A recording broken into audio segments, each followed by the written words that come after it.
Hello! Okay. They're not here. But they're here, though. Hey, Squirrel Horde, thanks for checking in. No, you can't make it. You can't hang out tonight, so thank you. Thank you for the support. Hey, Code again. Hey, Zilla. Kitty Cat. Kitty Cat is here. That's good. I'm gonna be real. I'm a little nervous. I'm a little nervous about this. So,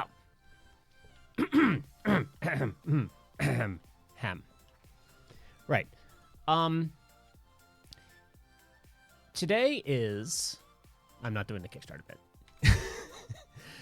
Today is Tuesday, December 19th, 2023, and yesterday I had a creative adventure, an unexpected creative adventure. So I woke up yesterday morning. I did like a whole bunch of like I was actually volunteering with Washington Trails Association all weekend for like 2 days. I was like doing like trail work. So bunch of manual labor, a bunch of getting up early, a bunch of going out into the mountains all day and hanging out with really cool people. And that made me good and tired. So what that meant was that my sleep was awesome. I slept awesome. And I have like awful insomnia. I've always had awful insomnia. It's just something I've learned to live with and got lots of tricks to deal with it. But like I'm just sleeping great. I'm sleeping great. So I done with the work on Sunday, the volunteer work, and I get to bed and I don't have work right now. So I get to bed and then in Monday morning, I'm waking up, kitty cat's asking for food. I think I like got up, fed the cat, and then like laid down. Like I wasn't gonna sleep. I was just gonna like let me just relax for just a little bit. And I got lots of ideas. That's like I always have. That's why I do art and do comics and do this, is because I always have ideas, and I finish some of them. I start a lot. I don't start more. That's fine, but I finish a lot.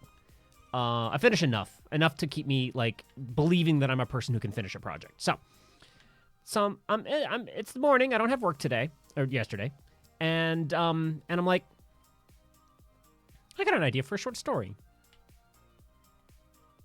And I'm awake. It's fairly early in the morning. I'm awake. I got nothing I need to do today.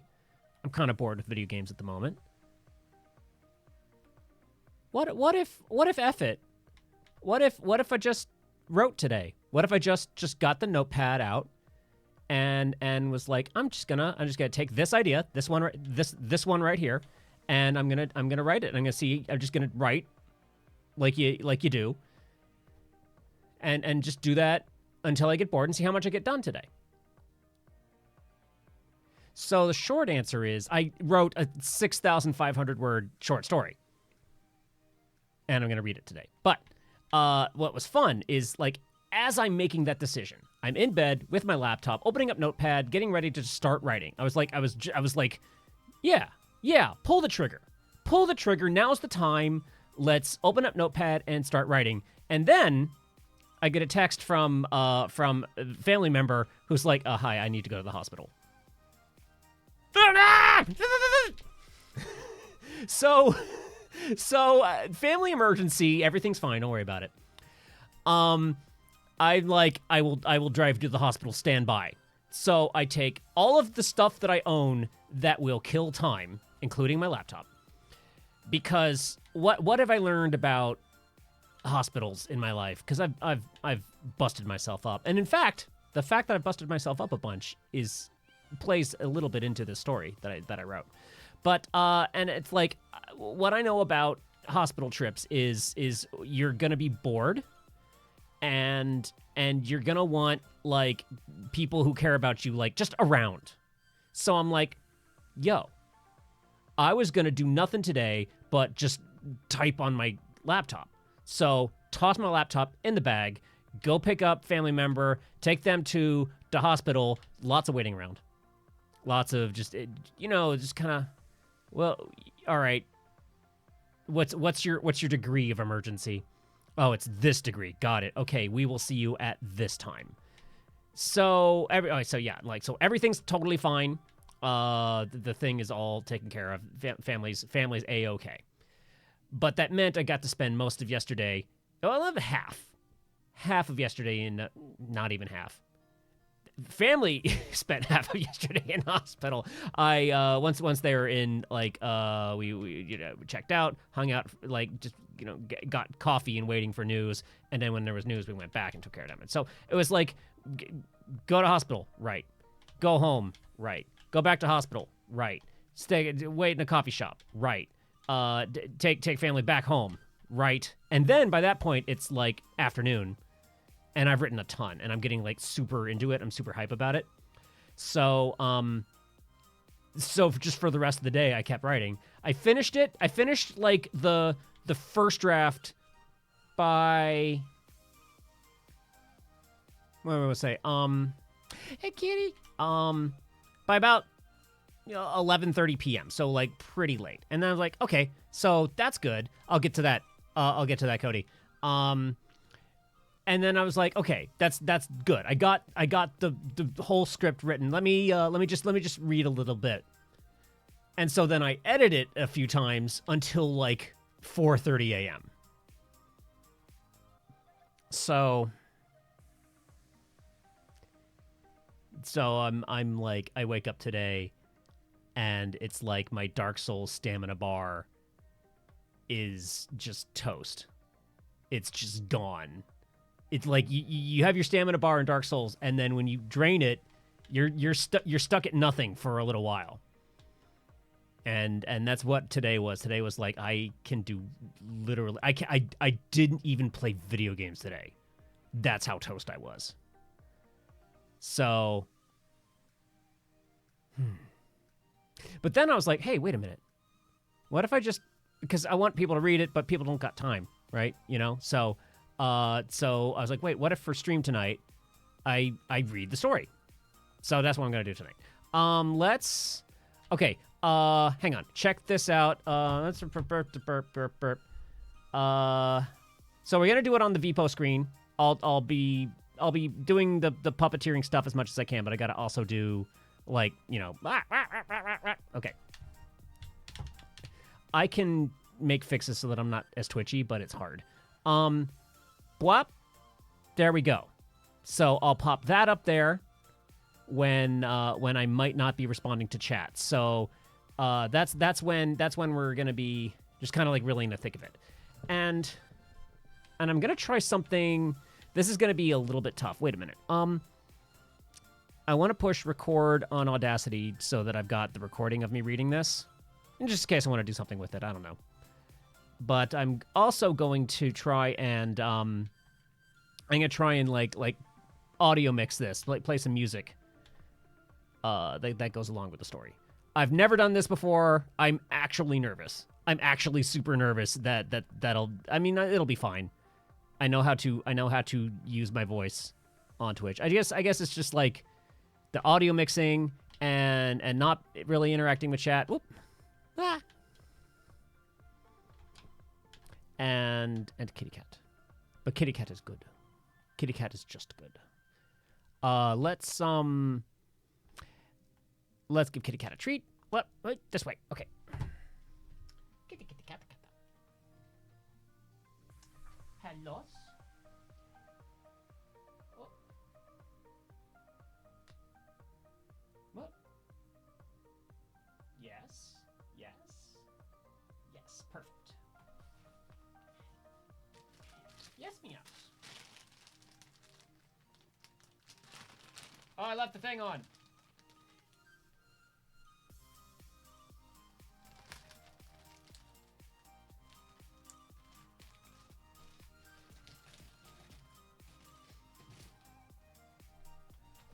Okay. Kitty cat has treat. Don't need, hang on. I don't need, actually have a hotkey for that. I just actually got to push the button. All right, so I may just be kind of looking forward a lot of it. So I'll try and puppet myself talking a little. We'll see. We'll see how this goes. Because I never put face tracking on this. I don't know if I want to put face tracking on it, but like for like right now, that would actually be kind of handy. And for like if I did this with video games.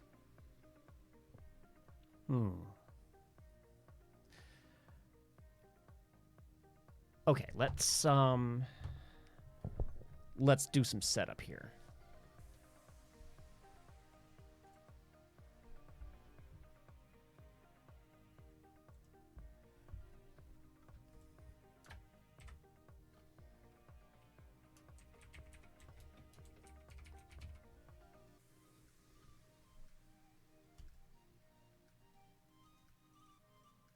Okay. Now I'm recording.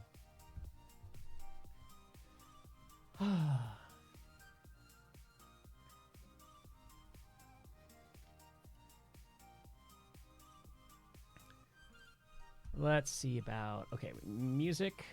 Pause for a sec. That's the idea. So I'm just about to get started. I've got... All right, we got...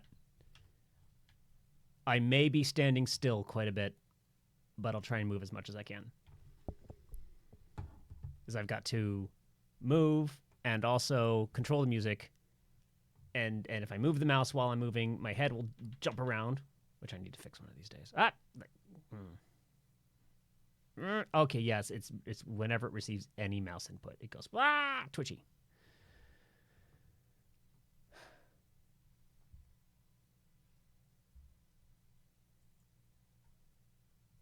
Okay. This is my short story, Pyotr Nikitin murdered Andrew Graywater again. This is the first draft. This is about cultures besides my own. And so I'm really interested in some feedback about this, particularly like if like a culture, like if anything I wrote is like culturally misrepresentative, I'd like to know about that, because that's something I think I can improve. I think it would be actually really more interesting if I can get these sort of things more accurate. So, some of the characters, I describe them as having an accent, and I do not have the voice acting talent to portray accents, so I will be reading them in my regular American accent, but that they are described as and intended to have certain accents. And a couple of the words, names of some fictitious cities, were written in, one is in Russian and one is in Chinese. And the names of those cities, I will attempt to pronounce them. I've been practicing actually for a little while to pronounce them correctly. I will almost certainly not get them 100% correct. I'm going to do my best. I tried. I practiced. The names of the cities are Krasny Miedwiedź and Hoshu, which that's about the best I'm going to be able to do. So, because I'm an enormous fan of LeVar Burton reads, let's take a deep breath.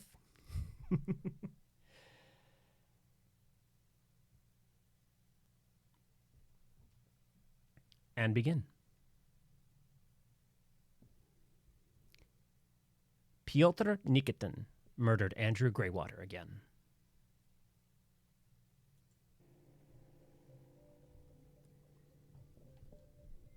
Pyotr Nikitin murdered Andrew Graywater again. The pistol in Pyotr's gloved hand exhaled burnt gunpowder. The sound hadn't made his ears ring since the start of the war. Pyotr didn't recognize the model of handgun. It was Earth-made, so it was old. Lucky, Pyotr said to no one living, that it even fired.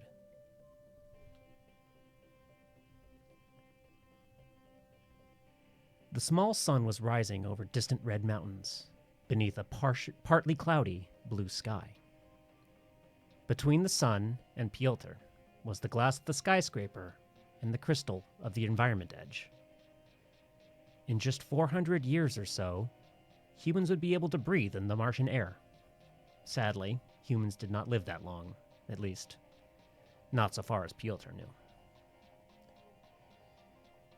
Pyotr set the handgun on the floor and looked at the body of his nemesis, Andrew Graywater. He was a soldier from New Phoenix. There were 9 cities on Mars. New Phoenix was the 3rd of the American cities. 3 were Chinese-built. Their capital was Hoshu. Pamoja was established by United Africa, but became the most welcoming of all Earth settlers. The European Union's Kingstown followed Pajoma's example. Pamoja.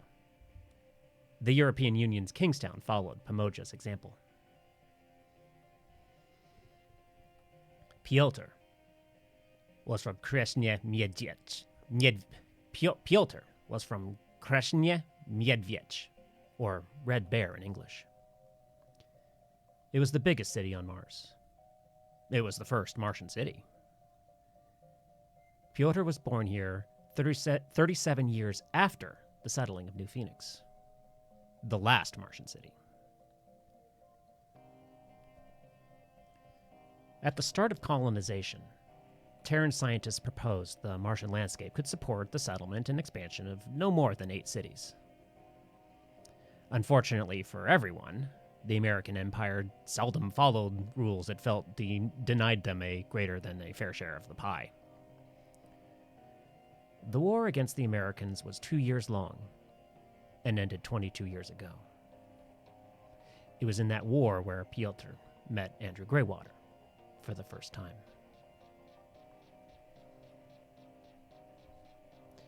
Pyotr was in fine shape for 45 years old.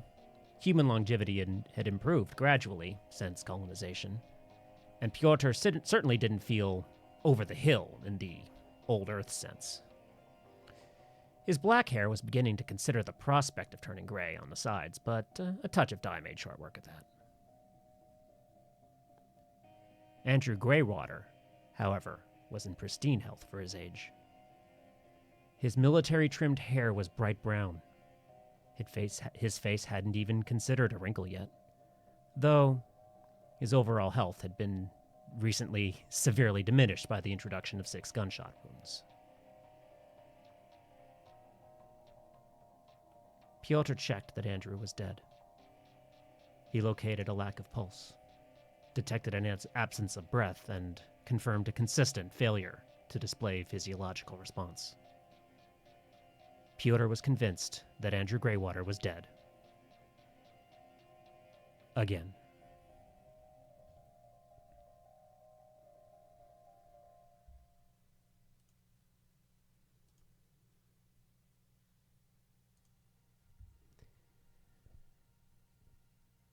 The retired Russian soldier stood up.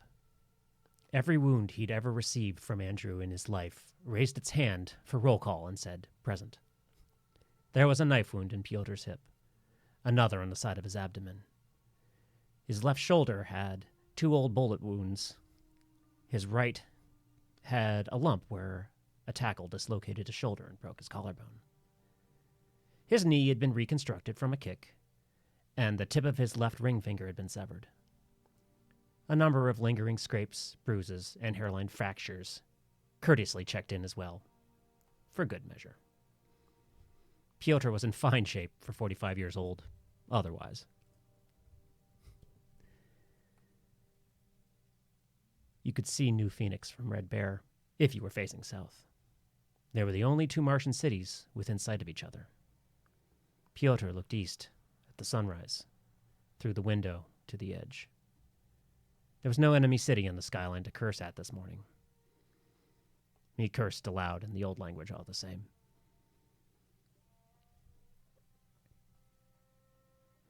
It was an old building in the old industrial district, abandoned. It was just the kind of hovel another Andrew Graywater would set up camp in. Pyotr found his phone in his jacket pocket to call Brooklyn as he prepared the hike down 18 stories of stairs. "Was he there?" was the first thing Brooklyn said. "Yes," said Pyotr. The old language was his second language. He took care to learn it after the war, out of a responsibility to keep it alive. It was rarely spoken language anymore. Pyotr wished he had someone to speak it with. Still, the accent of the old country endured. "Are you hurt?" asked Brooklyn. "No," answered Pyotr. "No more than I was before." Pyotr failed to joke, as it came to him too slowly.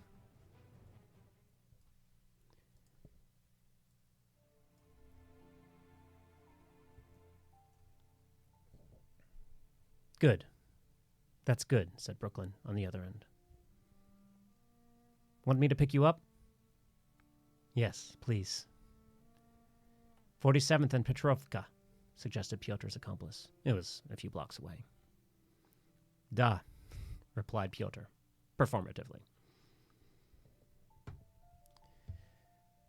Petrovka was a historical district. A few of the frontier structures still remained, polished in all their cosmonaut glory, with the skeletons of second-generation factories and offices behind them. Most of the pretty buildings were museums now. Petrovka was named for a street in Moscow, which was named for a monastery, which was named for a saint. Pyotr was named after the same saint. Perhaps. Pyotr waited at the corner until a once sleek and silver Porsche pulled up. It was one of the most common driver cars in use. It was the subtle, efficient pride of Euro-Martian engineering. It was the common car of the working Martian. Weathered as it was, Brooklyn did keep the interior quite clean. There was little to discuss, so the two did not speak for a long while. Pyotr broke the silence. "He remembered me again," he reported. "He said that I looked old." Brooklyn sighed. The Ameri-Martian woman was only a couple years older than Pyotr, but had collected quite a bit more wavy gray hairs amongst the red ones. She chose not to dye them. Today it was tied back into a bun. "I'll file the report tonight," said Brooklyn. "I think it's my turn." "I don't remember," replied Pyotr. "Thank you." What they had just done was absolutely illegal. Pyotr Nikitin had just murdered Andrew Graywater. That was against the law. Pyotr spent 1 year in jail 19 years ago for the first post-war murder of Andrew Graywater. Legally, it was manslaughter in self-defense.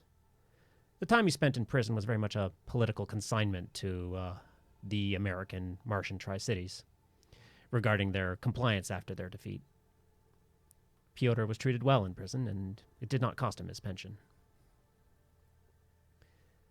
The second murder of Andrew Graywater by Pyotr Nikitin was also ruled manslaughter in self-defense.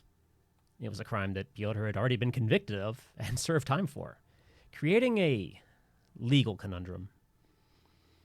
With the absolute failure of the AMTC government to provide any useful explanation, the Krasne-Miedvich legal system found no reason to penalize Pyotr a second time.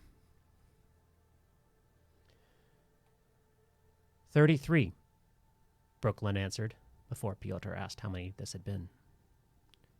"Since the war ended." "And they're slowing down," said Pyotr.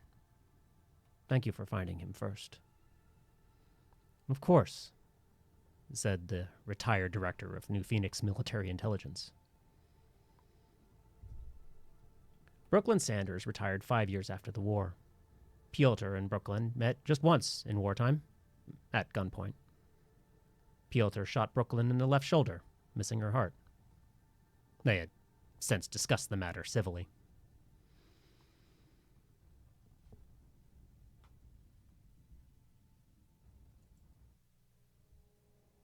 Home for Pyotr was a smallish 2-bedroom apartment in a newer, northern expansion that offered wonderful rates to veterans. It had vertical farms on the top stories, giving the classic skyscraper a verdant green cap, just under the freshly grown crystal structure of the Environment Edge. "Can I buy you dinner tonight?" Brooklyn offered, compassionately.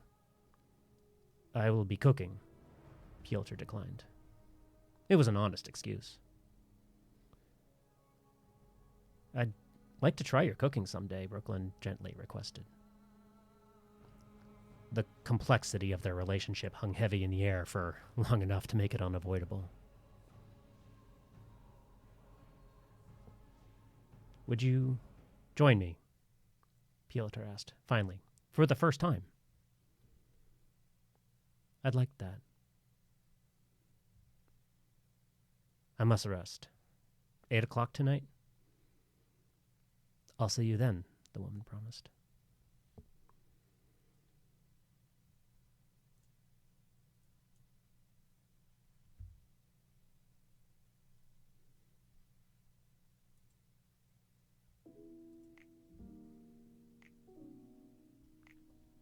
Pyotr removed his shoes and lay down to sleep. He'd gotten a call from Brooklyn regarding the latest Andrew Graywater at 8 p.m. the previous night. Over the years, the two discovered they were blessed by the enemy's consistency, the approach, the actions, the execution. It had all become routine. The exhausted ex-soldier considered the woman who was kind to him. 22 years ago, Pyotr was a hero, an assassin. He was responsible for the targeted removal of numerous American war scientists, intelligence organizers, political leaders, and most importantly to Pyotr, American business champions. It was Andrew Graywater who saved Brooklyn Sanders' life when Pyotr Nikitin came for her. Andrew Graywater was an American soldier on Mars, the statuesque epitome of the United States military pride. Andrew was strong, broad, and tall. He fought without fear, obeyed without hesitation, and believed with all his heart that he stood for liberty, justice, and God's good grace on 2 planets and beyond. Moments after firing the shot that missed Brooklyn Sanders' heart, Pyotr dodged a punch to the face from Andrew Graywater.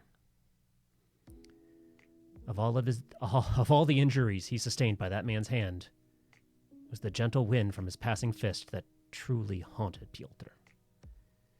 Andrew Graywater's fist would have killed him if it landed. It remains the closest Pyotr ever felt to death. He rubbed his perfectly uninjured jaw, imagining in detail an event that didn't occur. Words like crushing and bones made themselves all too vivid. Pyotr tried to return his thoughts to Brooklyn Sanders. Staring at the ceiling, he wondered why, in the heavens, he let a retired American spy master coax him into inviting her on a date. In his own home, no less. Anxiety crystallized over Pyotr's heart like ice freezing on a lake. Was her intent to pry secrets from him decades after the war? Was her cooperation all these years simply to gain Pyotr's trust so she herself could assassinate an enemy war hero? Were the last 22 years all an elaborate mind game to torture Pyotr for information? No, of course not. There was not a single thing Pyotr knew that was of any use to anyone now. The Americans had been defeated. The oligarchs dethroned, stripped publicly of their wealth. The American settlers emerged from under the rule of the wealthy as frontier folk, just like everyone else. The borders were opened. Red Bear and New Phoenix were called the Twin Cities now, and their shared prosperity was broadcast all over Mars as a cautionary tale of Earth's lingering meritocracy. Every secret that Pyotr ever held had long since been on the news. There was no threat in having a date with Brooklyn. If only, he said out loud. If only she'd just confirmed the one obvious fact about Pyotr's deathless pursuer. She can't, Pyotr told the empty room conclusively. She can't openly confess that American is violating a fundamental Martian genetics law. Pyotr slept. He woke at 2 p.m. Pyotr did not feel hungry, but he ate a small lunch all the same. He learned to cook from his mother, with whom he seldom spoke. His life had been far too dramatic for far too long, so he chose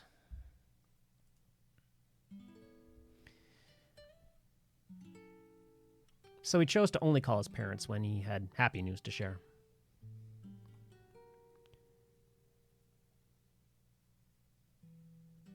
Ruska Martian cooking was the stuff of legend. It delighted comedians and pop culture enthusiasts on Earth to learn that the very first Martian crops would be potatoes. Those were followed shortly by beets and insect protein.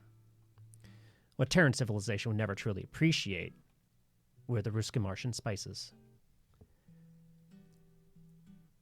The other cultures of Mars were eager to reproduce and preserve the distant tastes of Earth, our home. The Mira Martians could 3D print a very tasty cow steak. Sino-Martian culture transplanted and preserved a wealth of traditional Chinese cuisine. Kingsland and Pemoja took pride in adopting the full diversity of Earth cooking. Only the first-generation cosmonauts thought to create genuinely Martian food. Martian agriculture needed to be invented. Potatoes, beets, and insects would sustain the first settlers between periodic shipments of supplies and supplements, and more diverse crops would arrive when they were feasible. But cosmonauts wanted to do more than simply survive that first decade. A vast collection of herbs and spice seeds were transported, along with rich botanical talent and an entire community's hope and perseverance. The culinary plants they adapted to Martian soil and sunlight rapidly became distinct from their terrestrial progenitors. Thus, they thrived, blossoming into flavors that were both literally and emotionally unearthly. Pyotr was making Martian kasha and pelmeni. To this day, nearly 5 generations after Martian colonization, porridge and bug dumplings was a favorite joke on Earth. Terrans would never know that it was to die for. Pyotr infrequently cooked for anyone more than himself. Frontier cosmonaut cooking was not a rare art, but it was a treasured one. Rumors of his cooking somehow reached Brooklyn by word of mouth. Perhaps he relented, if only for someone to share with. Neither the kasha nor the pelmeni would be even remotely recognized on Earth. The porridge was a porridge in name only, containing no grain. It was a pureed soup of beets and potatoes. To call it kasha was a joke among cosmonauts who lacked the ingredients for borscht. Though born fairly flavorless, it was the blank canvas upon which the first successful Martian herbs were introduced. Martian kasha became a living tradition, while subsequent settlers would struggle to preserve the Earth flavors of native garlic and ginger. While subsequent settlers would struggle to preserve the flavor of Earth-native garlic and ginger, the cosmonaut-adapted versions became flavors of their own, along with other early successes like Cherville and tarragon. Chicken eggs would not arrive on Mars until the second generation, and the only cows would live in Lockheed City Zoo. The first Martian bread was made mostly from potatoes, after yeast and sugar beets became stable. The first batch was historically awful. It took years of practice and experimentation to create the doughy texture of a Martian dumpling. By this point, the insect protein powder that was barely palatable if you mixed cocoa from Earth had been developed into slim textured strips, not unlike a soft convenience store jerky on Earth. By wrapping the steadily improving texture of potato dumplings around the steadily improving texture of insect protein strips, and introducing Martian passion for new native spices, Mars invented its own pelmeni, and the first true Martian comfort food. It was 7:30 when Brooklyn sent the message that she was on her way. Pyotr was finished just before she arrived. Brooklyn brought a bottle of wine. Real wine from Earth. It was a rare luxury, and an expensive one, but worth it for the right occasion. "So this is a date then?" Pyotr asked. Brooklyn and accepted his invitation inside. Pyotr accepted the bottle of wine. As a diplomat and a war hero, the two had, on occasion, experienced life's less common luxuries. They were comfortable around the ceremony of such things. As Brooklyn removed her coat, she appeared disarmed, her professional poise relaxed. Pyotr rarely saw her like this. It could be, the woman suggested. I admit, replied Pyotr, my reasons against it have become fewer with time. He opened the wine and let it breathe. Pyotr's table was set for two. He had a grace one wouldn't expect from a soldier, but one would fear from an assassin. Fortunately, Brooklyn's devious grace matched his perfectly. We would be fine dance partners, he considered. There is the one reason, isn't there? Commented Brooklyn. Pyotr brings the wine glasses to the table, along with dinner. The very thing that brings us together. Work, joked Pyotr. They laughed. I have some news to share, said Brooklyn. Pyotr paused, visibly. Well, he said, feeling the anxiety from earlier finally melt away. She had not proposed dinner for a nefarious purpose. He truly didn't believe that she had. News, though. Well, the only truly meaningful news would indicate an end to being hunted. Brooklyn wouldn't bother to dress up any news less than that. Is it urgent? Pyotr asked. He was holding the dish of pelmeni. They looked very much like the pelmeni of Earth, even if they shared not a single common ingredient. As urgent as you wish it to be, she assured him. Then, I hope my cooking lives up to the rumors, he said. The news can wait.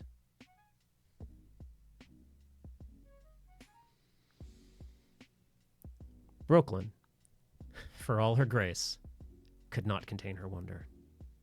Martian frontier cooking was easy to find, from a street cart in downtown Krasny Medvedich to a fancy restaurant in uptown Hozhu. Everyone believed they could cook Martian kasha and pelmeni. How could this even taste this good? Brooklyn asked. Pyotr could not contain his grin. Katya I didn't practice this one. Katya Skvatsov is my ancestor. Brooklyn nearly lost her composure. The botanist, she asked, incredulous. The first generation botanist, Dr. Skvatsov. 4 times great, he replied. How did I not know that? Laughs the former intelligence officer. We had such a docket on you back in the war. We changed our name in the 2nd generation, said Pyotr. To preserve her legacy, my mother says. And so our family could make legacies of their own. And you're telling me? Now? Brooklyn was far from upset. She was surprised beyond her own comprehension.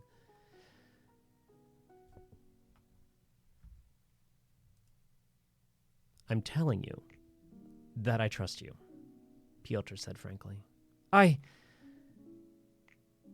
Brooklyn was uncharacteristically speechless.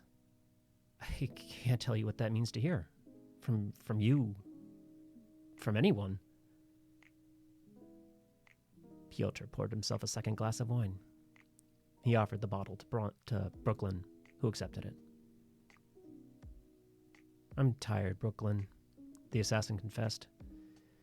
If it were your job to stab me in the back or to extract a secret I no longer knew had value, it would be just that. Your job. It's not, she assured him. I know, he assured her. They were quiet a moment. Brooklyn took a breath. She read Pyotr's body language to see if he was ready for the news. Pyotr told her, with his body language, that he was. I know where the first Andrew Graywater is. The first? Asked Pyotr. I am telling you that I trust you, she replied. Pyotr laughed, perhaps a bit tensely. But he relaxed. I will keep your trust, said Pyotr. As will I, said Brooklyn. The two sat opposite their glasses of wine. Am I in danger? From this person, no. Where is he? Hiding, answered Brooklyn. In Hoju. That's a long way from here, said Pyotr. He considered. Is there a reason to confront him? I believe that there is. Peacefully? Peacefully. A man, strangled by choking weeds, imagined a conversation with the taproot. Brooklyn, will this ever end? Pyotr could see the spy's restraint, eased by hard-earned trust. Yes, she replied. You can tell me no more, Pyotr observed. Pyotr, she said, softly. She touched his hand. A caring touch was not an experience Pyotr had found much time for in his busy life.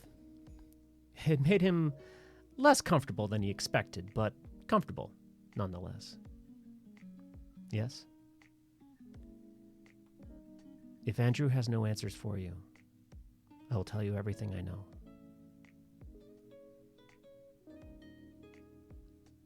Pyotr imagined a life without a nemesis. He imagined a life with a caring friend. He put Brooklyn's hand between his. As fair of a deal as people like us could ask for, he accepted. 1 week later.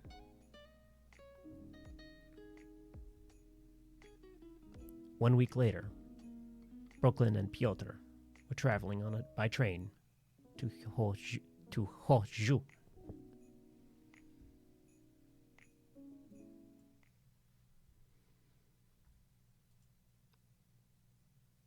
Gonna take a quick break. That was okay. Okay, this is fun. This is super fun, but this is kind of super intense too. Hey, Clay Curie. Hey, Fermata. Hey, Abner Doodle. Hey, anyone else is hanging out. Thanks for hanging out. Okay, where are we at? Are we halfway through? I think that's 1/3 of the way through. I think that's the first third of the story. So, was that? Okay, yeah. So that's page 9 of 21. So yeah, we're not quite. Thank you, Abner Doodle. Thank you. Okay, so yeah, it's not quite halfway through, but it's a good chance to take a breath. Hello, Kate Cat's hanging out with us for good luck. I'm just gonna like stretch really quick. All right. Oh, I can't. Okay, I practiced the pronunciation on the cities all for the past 2 hours, and I still feel like I'm not doing it right. I know I'm not doing it right. It's fine. It was no trouble to sit there and practice. No. My narration skill is super influenced by LeVar Burton. I've been listening to it. He's my favorite story reader. And no, I'm thinking of how would LeVar read this?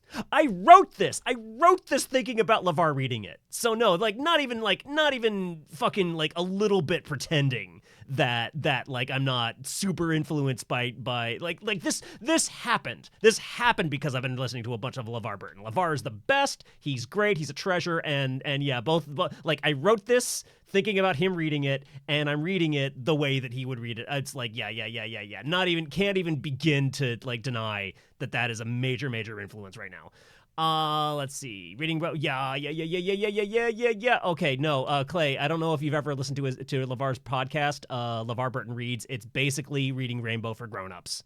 He just reads short stories and short fiction. And in a one-off, each episode is just one piece of short fiction, and it's the best. It's the best. They the reason I'm mixing music into this right now is because they mix music in really well.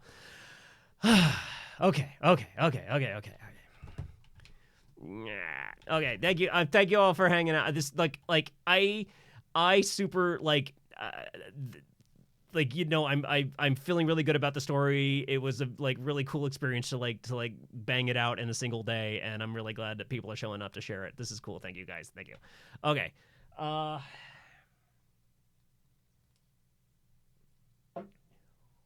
shu ho ju chu.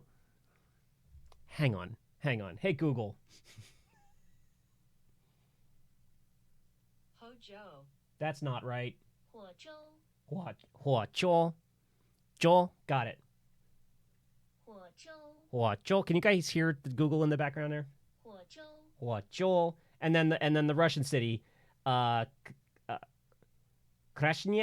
Medvedev.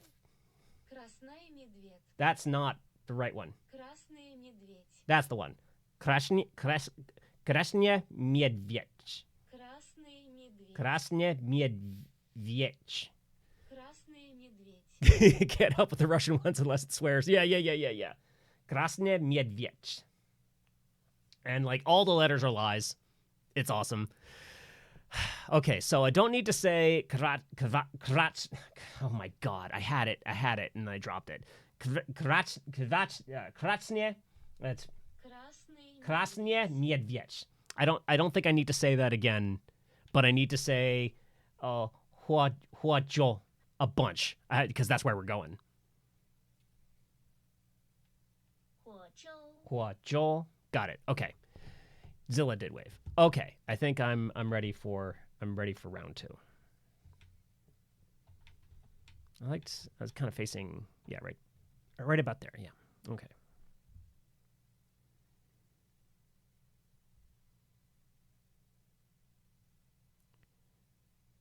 Part 2 of Pyotr Nikitin murdered Andrew Graywater again.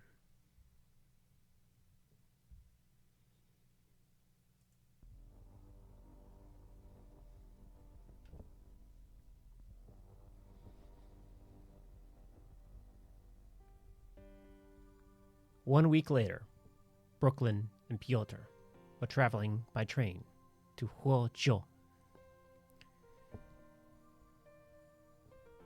It was the ambition of the Chinese space program in the colonial era that frightened the United States so badly. But in practice, 2 of the 3 cities were sold and settled by South and East Asian pioneers, respectively. Huozhou remained the heart of Chinese culture on Mars.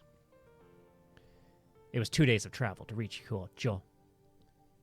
Pyotr and Brooklyn each had their own tiny room on the train, but found time to chat most of the trip.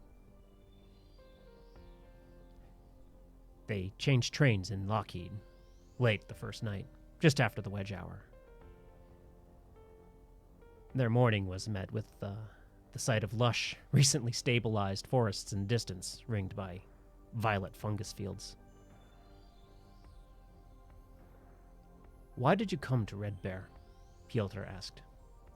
The coffee was nice. Mars, of course, had coffee. It was the first crop grown on an orbital farm. Humans would never leave it behind. It couldn't have just been for me. "You certainly were the catalyst," answered Brooklyn. "But it was very much a sense of duty. Andrew's crusade against you is a dire political threat." "You didn't expect him to continue for 2 decades?" "Certainly not." Pyotr sipped his coffee. It was black. He believed good coffee was not something to dilute with distractions. Brooklyn had hers with just cream. "In my heart," said Pyotr. "It is still difficult to believe America did not send him." "We lost the war," said Brooklyn. Her eyes avoided Pyotr for a moment, looking out at the distant Martian forest. "Everything changed when we lost. What it meant to be an American changed. I think that's when we finally became something else." "My people struggled the same problem on Earth," said Pyotr. "You did," said Brooklyn. "We thought you were the enemy for it." "We were," confirmed Pyotr bluntly. "And you were ours. Thus, we carried that hate into space. And here we are." "And here we are." Pyotr raised his glazed clay mug. Brooklyn touched hers to it quietly. Bitter rivals for hundreds of years. Our greatest war with each other was a cold one. Our greatest disagreement? The meaning of prosperity. If only we could have had a conversation about it, Brooklyn imagined. Here we can. My language is dying, Pyotr observed. What is there left to say?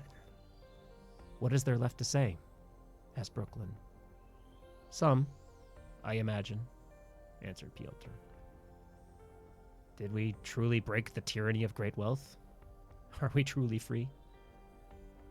Even if we are, it's still really bad on Earth, Brooklyn recalled. Maybe we give them example, hoped Pyotr. Or maybe, worried Brooklyn, they'll someday need to know they still own us. Then, if that day comes, let us remember who the enemy is, Pyotr set his mug down, to follow Brooklyn's gaze out the window. Let us remember it is not each other. It was evening when Hyo-jo appeared in the distance. Unlike Red Bear, Hyo-jo managed to maintain its cultural language with tenacity.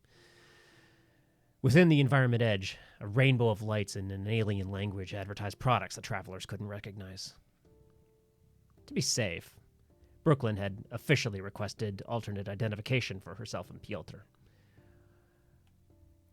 Hyo-jo government was informed of their arrival to prevent suspicion of intrigue, which no doubt caused headaches for bureaucrats on both sides, but afforded the pair a quiet arrival as ordinary tourists.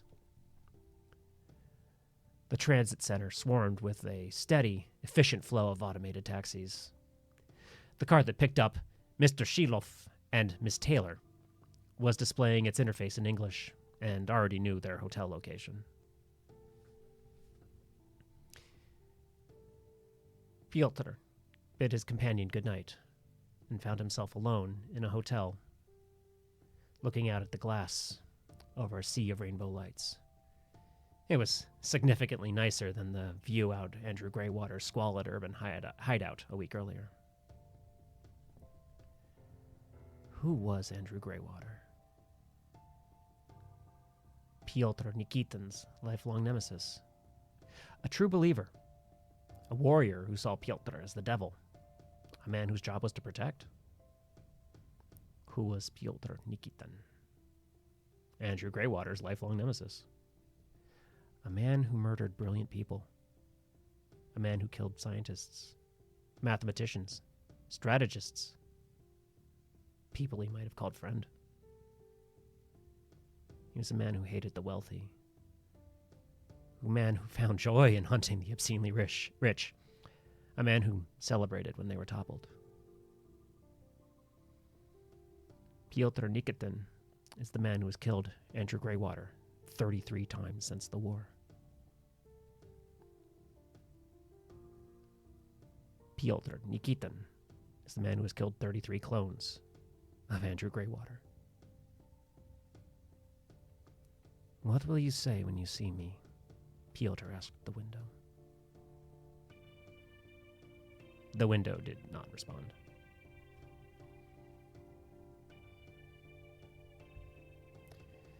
The American Martian Tri-Cities Embassy in Hyo-jo discreetly provided Mrs. Taylor with an untracked driver car. Predictably, it was a Porsche, grayish-blue. As Brooklyn drove, schools of autocars would park to evade her.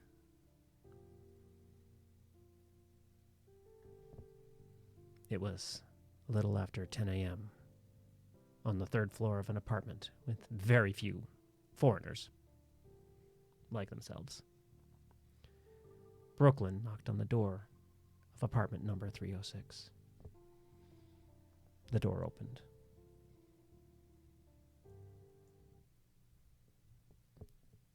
Time seemed to slow.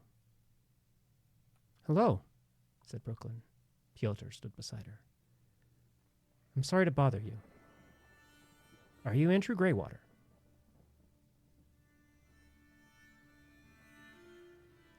Pyotr could feel his heartbeat as he looked into the large man's blue eyes.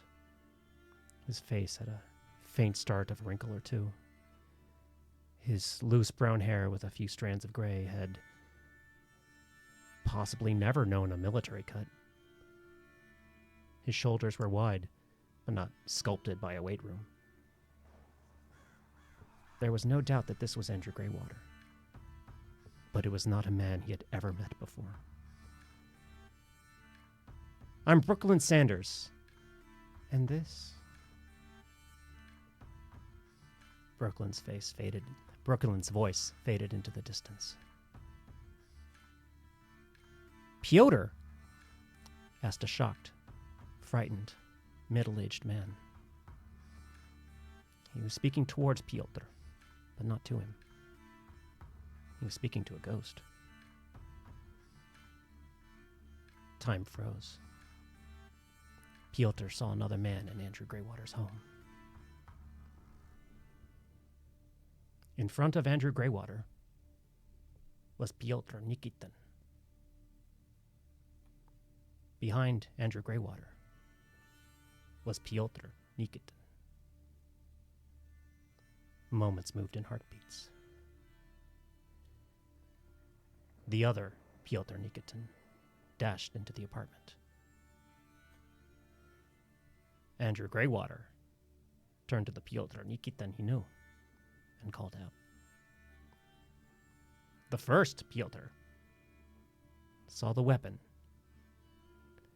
the second Pyotr had run for. "Get down!" screamed Brooklyn, already diving downwards. A shot was fired. Both Pyotr Nikitins fell to the floor. Silence followed.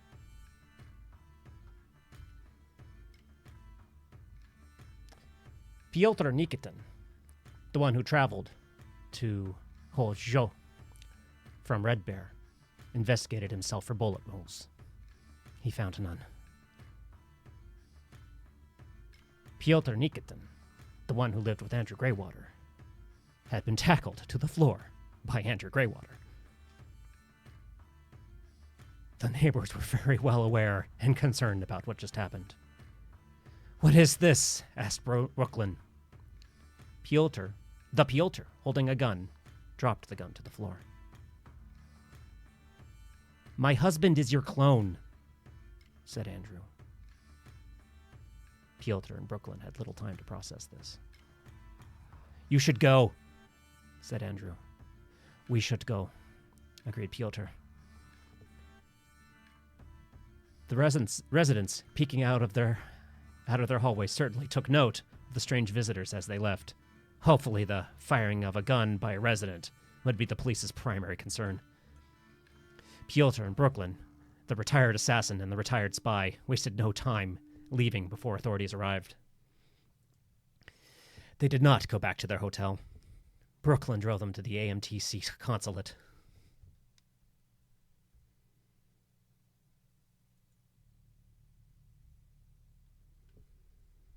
They were welcomed in.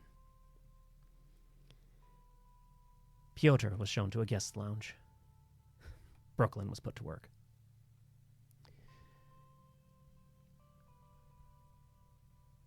Pyotr watched the news translated via stream, while Brooklyn spent hours reporting the events to her superiors here and at home. Pyotr didn't report to anyone these days. He wondered if the Americans would share with the Russians. A first time for everything, he joked to only himself. The news told him nothing. He found a report of gunfire at Andrew's apartment, but no names were mentioned. It was 3:27 p.m. when Brooklyn asked Pyotr how he was doing. "I feel like a shell around my heart just cracked," Pyotr told her. "What do you mean?" asked Brooklyn. "Is that good?" "I don't know," Pyotr replied truthfully, "but that's how it feels."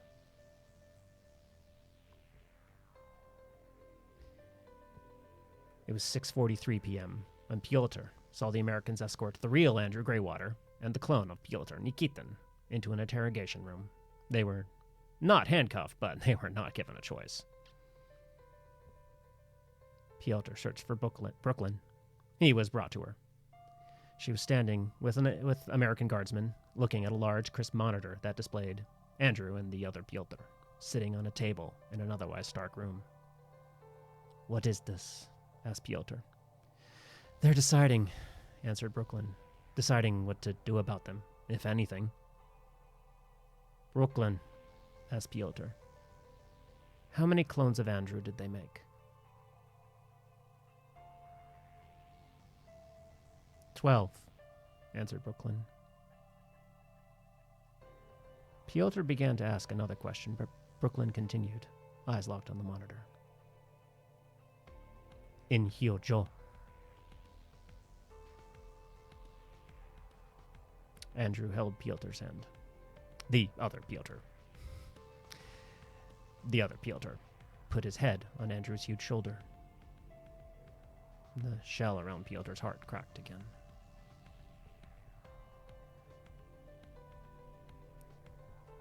The two were interrogated by the Americans for hours. The Americans were not successful. Andrew and the other Pyotr said almost nothing. Pyotr had fallen asleep in a chair. He woke to find the interrogation still continuing to an exhausted and silent middle-aged couple who wanted to go home. "We can't keep them here much longer," Brooklyn told Pyotr, seeing he had woke. She had watched the whole interview stoically. "Politics," said Pyotr. He looked at the two tired men. Neither had a single injury. Neither had ever seen war. The observation room was empty, apart from Pyotr and Brooklyn.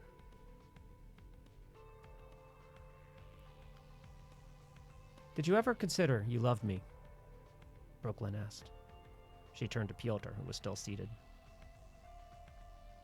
"Many times," he confessed. "Did you know why you didn't?" Pyotr shook his head. The shell around his heart fell away. "I'm sorry," Brooklyn said, letting her eyes fill with tears. "Don't be," dismissed Pyotr. "I didn't know. How could you?" "No," said Brooklyn. I'm sorry that you couldn't know. That you couldn't stop," interrupted Pyotr. "I'm sorry." Pyotr stood beside Brooklyn, his enemy, his friend, his confidant. "I love you, Pyotr," said Brooklyn. I know," confirmed Pyotr. I don't need shh," said Pyotr. He put his arm around his friend. Brooklyn turned and hugged him with both arms. She didn't hug him as a lover. She hugged him as a human being who cared about him, as a confidant, as a friend. Pyotr hugged her back all the same. "Let's live our lives now," suggested Brooklyn. "Let's find partners for each other. Let's finally leave the war behind." "Let's do that," agreed Pyotr, who let himself cry a bit for the first time since he was a boy.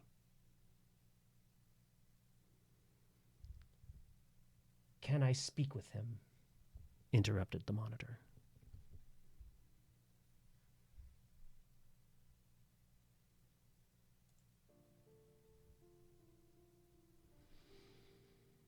The clone of Pyotr.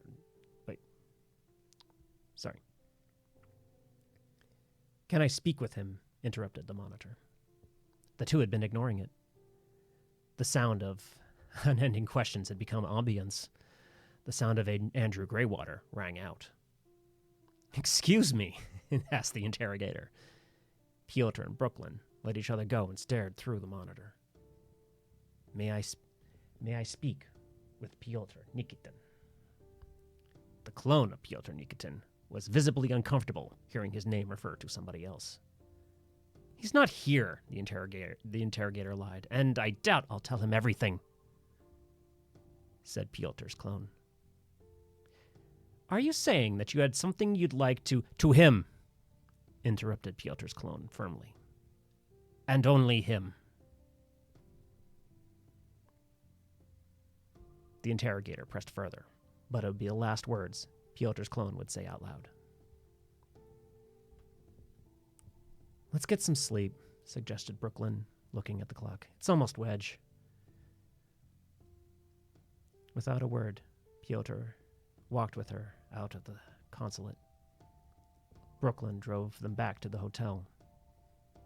They walked in silence to their adjacent rooms. Whatever you choose to do, said Brooklyn, I'll support you. I'll have your back. Thank you, was all Pyotr could say. Good night, Brooklyn.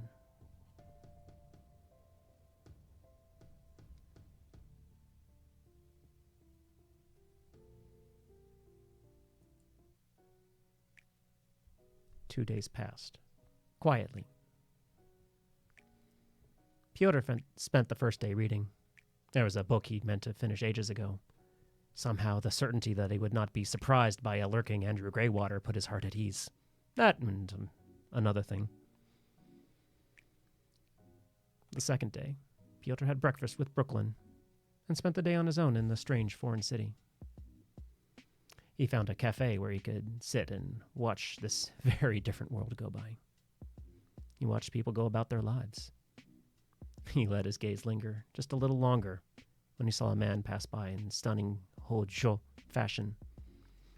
For the first time in his life, Pyotr imagined himself in love. He had dinner with Brooklyn that evening. Brooklyn saw Pyotr more alive than she'd ever known. On the third day, Brooklyn organized a meeting.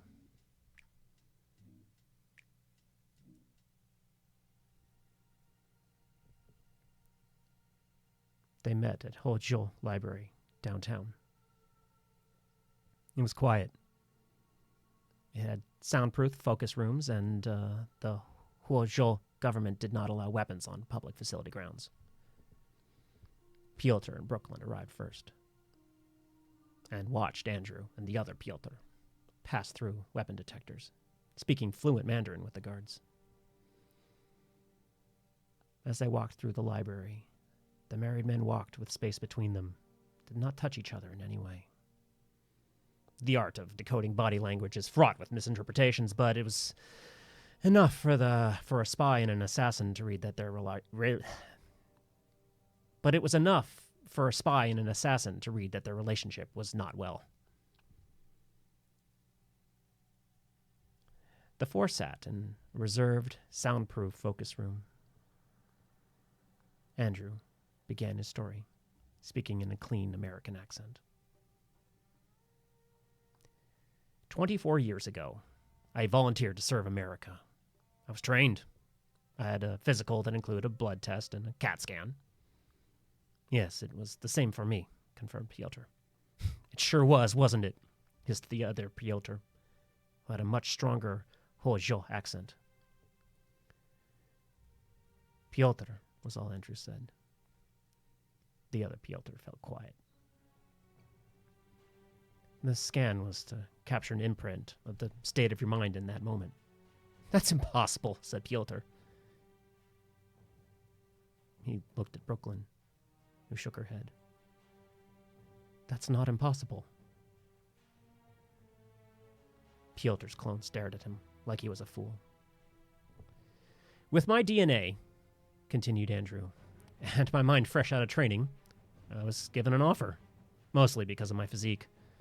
I could retire immediately if I gave them permission to use my clones in war. And you moved to Hojo? Pyotr asked. I was to be wealthy, so long as I was far from the war, answered Andrew. They only used one of me at a time. If I died, a fresh me was shipped from Hojo.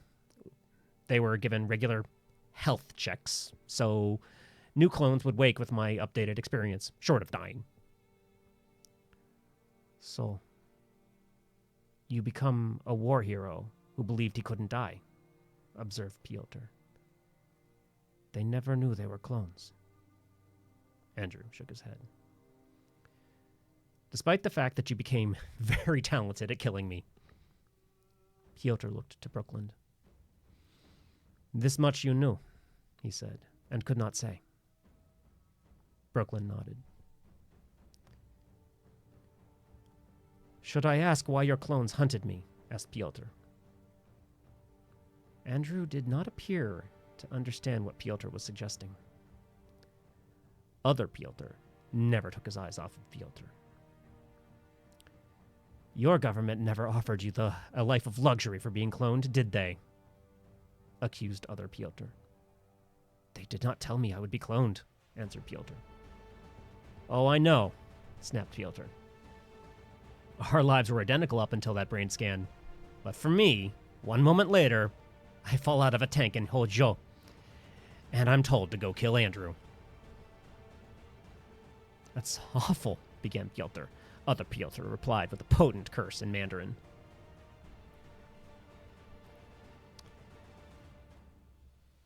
Andrew Graywater desperately wanted this conversation to be civil. The hostility of other Pyotr hung in the air like lingering dust storm outside the environment edge. Why am I the one you hate? Asked Pyotr. Because you would have done it, lashed other Pyotr. You would have killed him. You have killed him. You've killed every Andrew I sent. Pyotr had suspected this. Brooklyn had suspected this. Andrew had not. You what? For 22 years, said Pyotr, calmly accepting the facts of his life. Every few months, a young clone of yours would come to kill me.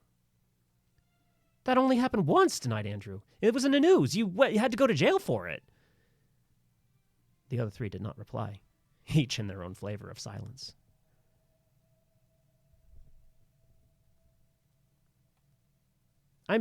I'm sorry for that, Pyotr, but when you killed the last me, I thought it was over. I thought that was the last one. He would have found you, cried other Pyotr. He has found you. Pyotr, Andrew pleaded, in disbelief with his husband. The war is over. It was 2 decades ago. We lay down arms after a war has ended. He would have come for you, insisted the other Pyotr, his rage turning to anguish. If he didn't live in fear of you, he would live to terrorize you. Would you? Pyotr asked his other self. I have, screamed the clone, and I will again to protect Andrew. Pyotr and Brooklyn both knew quite well not to raise their voice in response. How'd you do it? Asked Brooklyn. I was born in that facility, said other Pyotr. I saw how I was made. I saw which computers stored my brain. I know when the guards take their breaks, and I know who sympathizes with New Phoenix. Pyotr, whispered the voice of the clone's husband. Andrew was starting to cry. Andrew, replied other Pyotr. Pyotr, what have you done? The burly middle-aged man asked. Andrew, he would come for us. He would come for you. How many of me did you send? Asked Andrew. That's not the point, Andrew. How many of me did you send to die?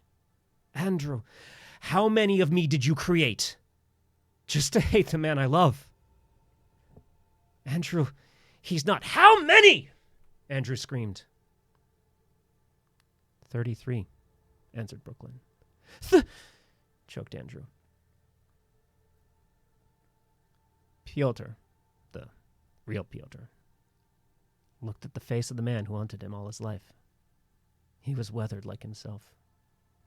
He was tired like himself. He was beautiful in a way Pyotr couldn't have ever understood before now. What if he had spoke to just one of those clones? What if just once one of those clones chose not to hunt him? The way his own clone chose not to hunt Andrew. For just a moment, Pyotr put his hand on Brooklyn's. Oh, you think you love her, accused the other Pyotr. I know that I don't, replied Pyotr. Then what is this, then? Pyotr let his friend's hand go. He stared into the eyes of his true nemesis. It was a false mirror. It was him, but not him. Here was a perfect copy of himself. A version who had found love he could never have found. Yet a version with every ounce as much hate. Pyotr picked up the hand of his comrade and clasped it. Brooklyn didn't know what Pyotr's next move was, but he grasped his hand in return. This is trust, Pyotr. The other Pyotr scoffed. What do you, Pyotr interrupted his clone. Did you cook for him? Did I cook for my husband? Snarked the other Pyotr. Then you did. Of course I did! Was it good? Pyotr asked Andrew.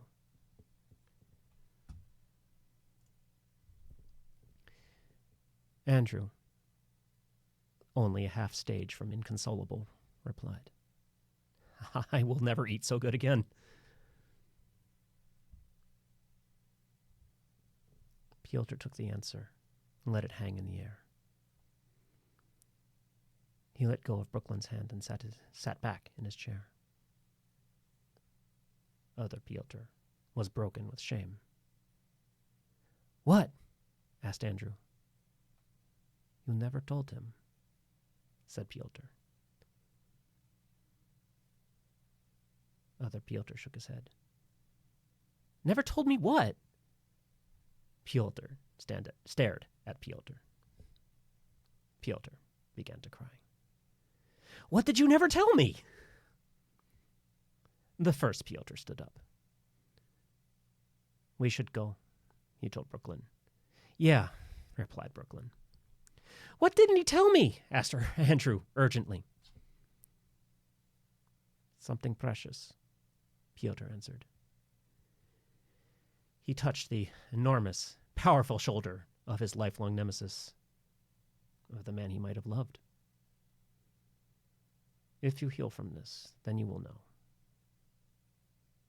Either way, Andrew Graywater, Pyotr offered his hand. I wish you a peaceful life. Andrew was not well. There was much hardship ahead of him now. But he accepted Pyotr's hand and shook it. You too, he told the stranger, with the face of his husband.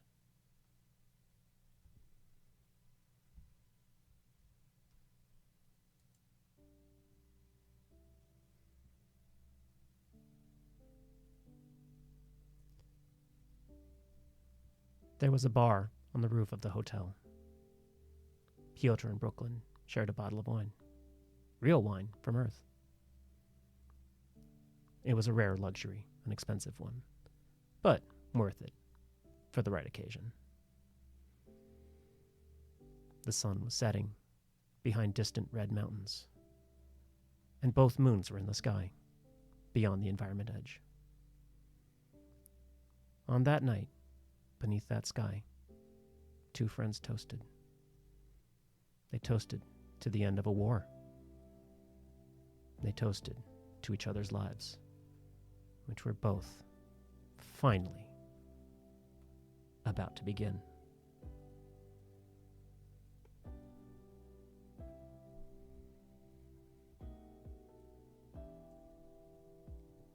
Pyotr Nikitin Murdered Andrew Graywater Again is a short story by myself, Jeremy Case, also known as IronOhki. The music I played while recording this was written by Rhetorical Answers, After Infinity, Sam Ock, The Fat Rat, Helldom. That was the last one.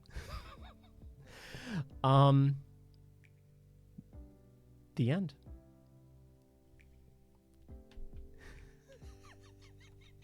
Okay, all right. Was it as good as I think it is?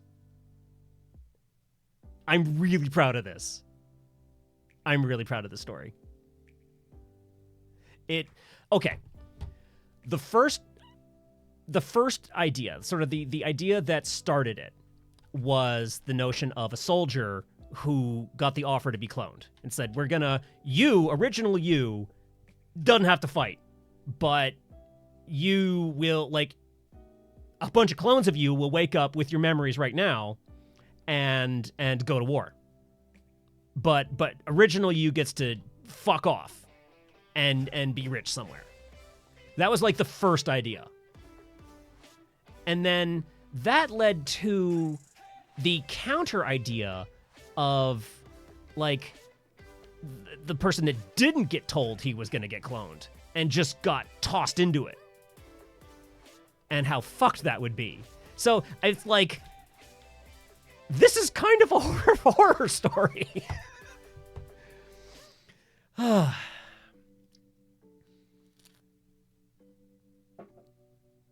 I did not plan for Pyotr and Andrew to be a married couple. That like, it was about I think it was when I wrote to the point where they were going to Huazhou,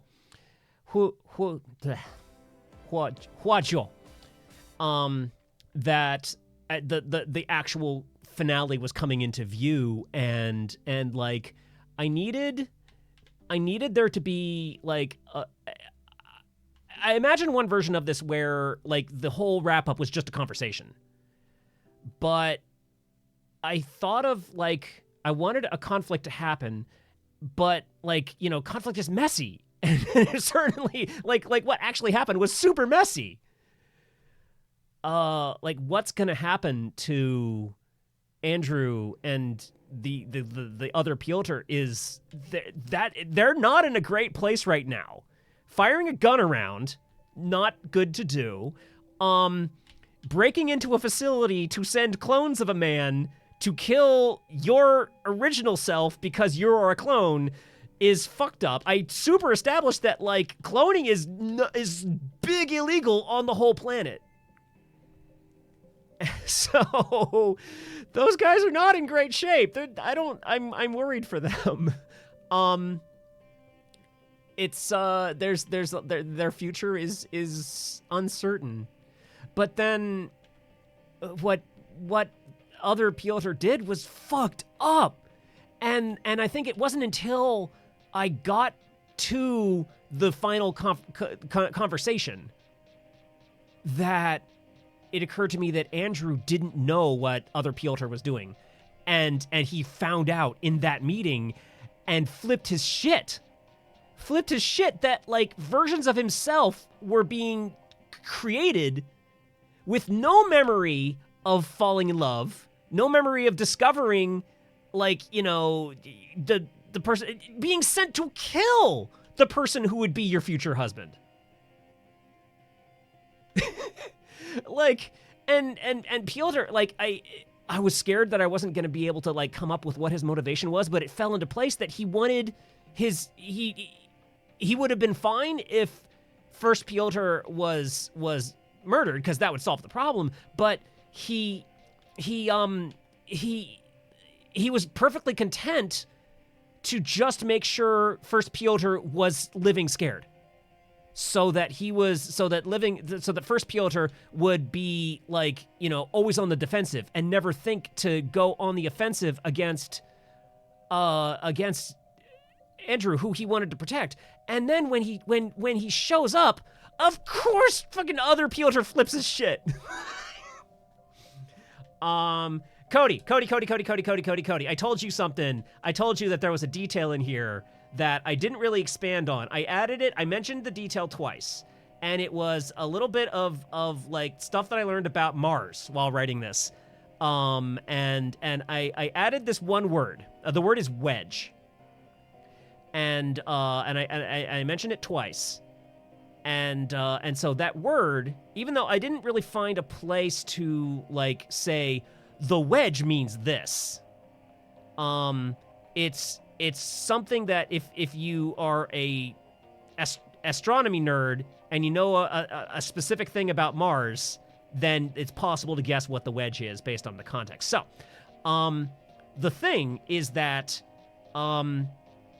a Martian day is like 24 hours and 39 minutes. It's really, really, really close to Earth's day. So when I'm talking about things happening at 8 p.m., 6:30 p.m., whatever, I was like, wait a minute, what time, how would Mars do time? And I looked it up, and Mars has an has almost the same day cycle as Earth. It's off by 39 minutes or so, 39 minutes and a bunch of seconds, right? So what wedge means, even though I didn't get a chance to write it in there, wedge is like the 25th hour, but it's not a whole hour. It's the wedge hour. It's wedge o'clock. It's after midnight is wedge, and then you go to 1 a.m. or 0 a.m. Shit, I don't know.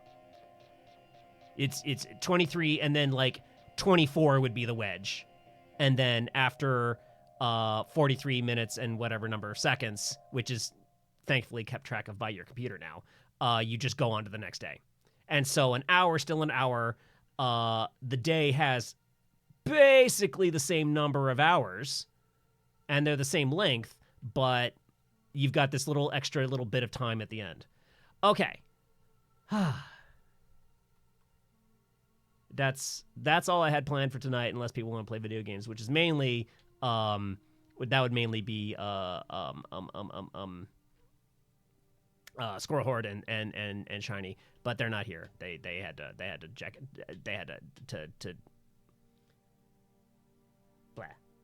blah blah blah blah. They crash, so they'll be watching the VOD later. All right, so I'm gonna look for someone to raid, and I'm gonna call it a night. And then I'm super interested in people's feedback. I hope people liked it. Okay. Who is there to raid?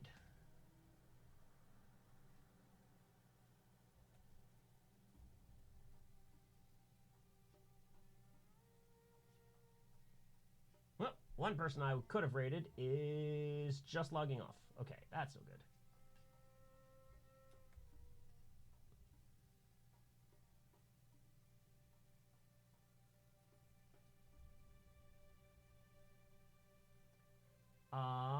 Oh, hey.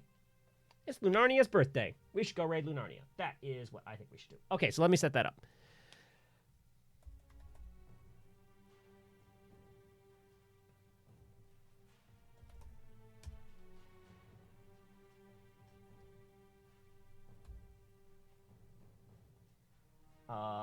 Raid Luna. Locked in. Thank you all for hanging out. Everyone that came to hear my cool what is it? Short story. Oh wow, there's a bunch of you. Thank you guys. Thank you guys for hanging out and listening to it. I'm glad. I hope everyone liked it. I'm hype. I'm kind of like exhausted from hype because I felt really good about that, and reading it was cool. But anyway, okay. Good night, everybody.